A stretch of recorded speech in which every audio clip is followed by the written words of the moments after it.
Question number 7 में हमारे पास question दे रखा है exercise 7.1 question number 7 diagram is on the board and in your book questions में read करते हैं कि क्या क्या गिवन है और क्या निकालना है, क्या प्रूव करना है। A B is a line segment and P is the midpoint, or D, E are the point on the same side of AB such that AB क्या है? एक लाइन सेगमेंट है जो जिसके ऊपर जिसका मिड पॉइंट है P।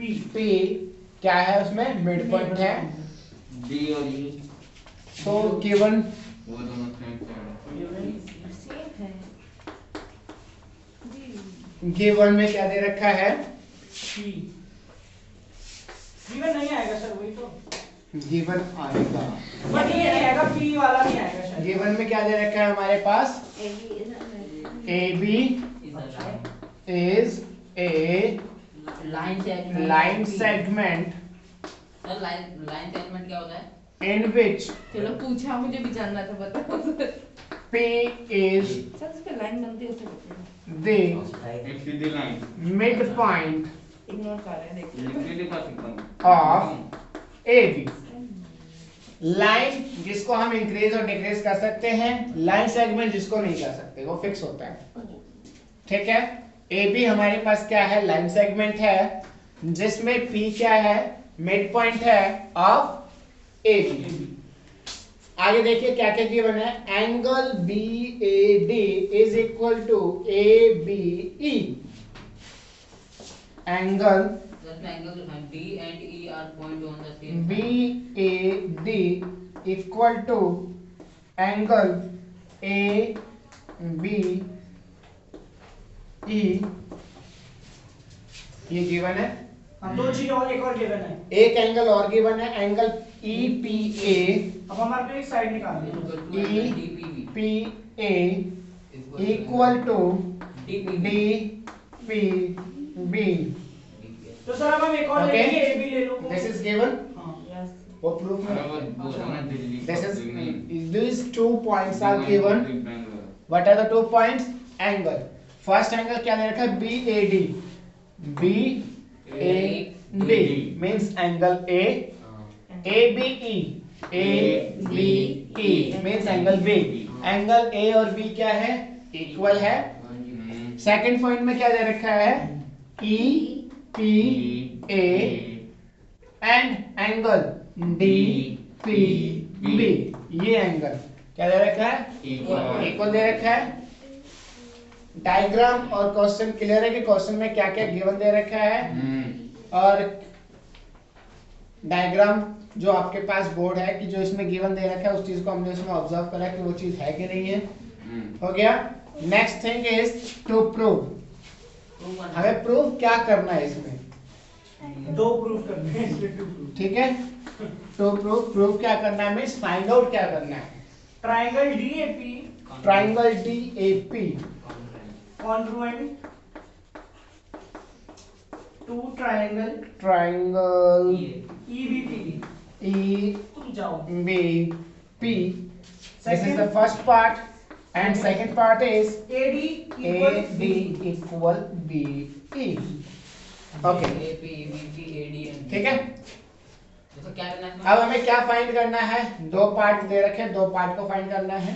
हाँ, टू प्रूव और फाइंड एक ही चीज हो गई।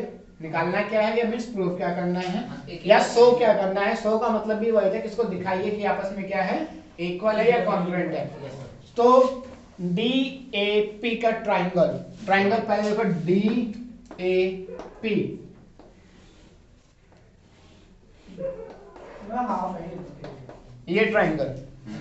ओके, हाँ, congruent EBP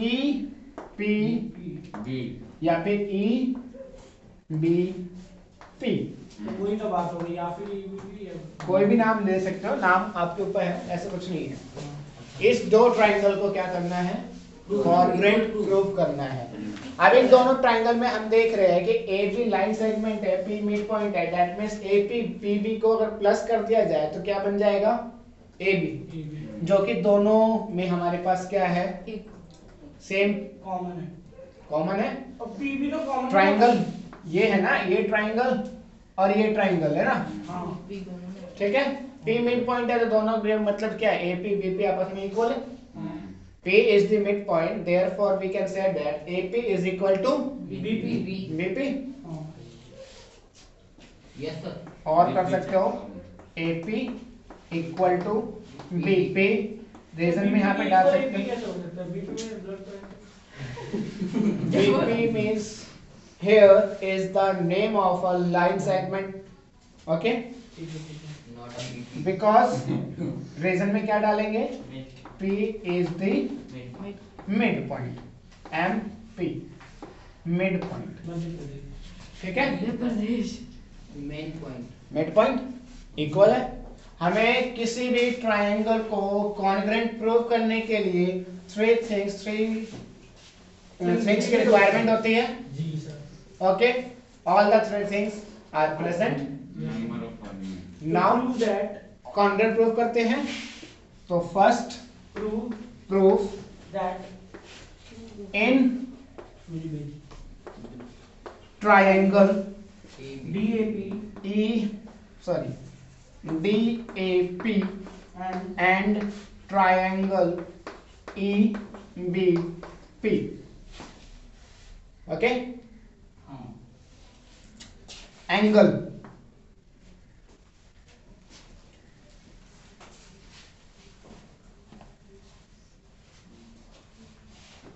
A is equal to angle B, angle A is equal to angle B, angle EPA is equal to angle DPB। यहाँ पे हमने क्यों नहीं लिया PP? Because P is common in both angles, इसीलिए यहाँ पे हमने पूरा नाम लिखा है कि देखिए यहाँ पे भी P आ रहा है, यहाँ पे भी P आ रहा है, दोनों साइड से P आ रहा है, कॉमन है, तो इसलिए हमने इसमें PP को सिंगल नहीं लिखा, बट हमने एंगल A और B को सिंगल लिख लिया, क्योंकि दोनों डिफरेंट एंगल है तो लिख सकते हैं। अगर सेम एंगल होगा तो नहीं लिख सकते, ठीक है। Angle A is equal to B, angle EPA and DPB is both equal. Reason में क्या डालेंगे, रीजन है आपके पास सर ऊपर वाला थोड़ी गिवन है AP गिवन, ये तो हमने निकाला है साइड जो गिवन, ये हमने अपने स्टेटमेंट के अकॉर्डिंग निकाला है। आप लिखो गिवन में, नहीं तो नहीं लिखो। सर अगर हम चाहे तो एंगल A लिखा है और एंगल B लिखा है, वहां पे हम angle BAD equal angle AB ही भी लिख सकते हैं, हाँ बिल्कुल, है ना। बट यहाँ पे हमारे पास ट्राइंगल में देखिए B नहीं है, B नहीं है। हमने क्या है, ट्राइंगल वो लेंगे ना जो ट्राइंगल हमारे पास फर्स्ट है उसका पार्ट होना चाहिए, तो इसमें BAD नहीं बन सकता, PAD बनेगा या DAP बनेगा, ओके ओके। तो सिंपली हमने क्या ले लिया, A और B ले लिया। यहाँ से A निकल सकता है, यहाँ से B निकल सकता है, राइट। क्यों दिख रहा है? थर्ड जो हमें चाहिए इज AP इक्वल BP, कौन जा रहा है AP इक्वल BP। मतलब कुछ भी Two angle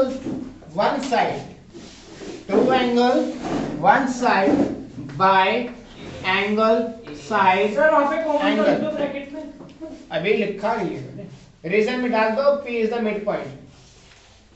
ये जो रीजन डाल रखा है मैंने, रीजन में डालो P is the mid point. मैंने तो कॉमन लिख दिया। कॉमन नहीं है ना, कॉमन होता जब वो AB आता। सर AB इस पे लिखना है जो आपने लिखा है। ये जो लिखा है ना AP एंड BP, इसमें लिखना है P इसमें डालो रीजन में मिड पॉइंट। P क्या है इसका, मिड पॉइंट है, साथ में लिखना P is the mid point. यहाँ स्पेस नहीं है इसलिए मैंने लिखा P is mid point. Bye angle side angle congruency rule, triangle congruency rule triangle हो गया। इतना नोट कर लिया, ध्यान से। गिवन इरेज कर देता हूँ, क्यों? स्पेस नहीं है ना नीचे। ऊपर है ना सर इतना होता है। वो भी नहीं आएगा, सर मैंने तो कर भी लिया आपसे पहले। ठीक है। Therefore by angle side angle, जिसको नीचे नहीं दिख रहा वो ऊपर देख लेना, congruency bye angle side angle congruency rule, triangle DAP triangle DAP congruent triangle EBP. Hence proof. First part prove हो गया, फर्स्ट पार्ट ये प्रूव करना था। सेकंड पार्ट में क्या था, हेंस प्रूफ नहीं लिखेंगे, लिख दो। सेकंड पार्ट में क्या लिखना था आपको, CPCT AD equal B, AD equal BE BE, bracket reason में क्या डालेंगे, सीपीसीटी। सीपीसीटी। यो हो गया खत्म। गणेश सर ये इजी है सारे। ओके जी तो ये था हमारे पास क्वेश्चन नंबर 7।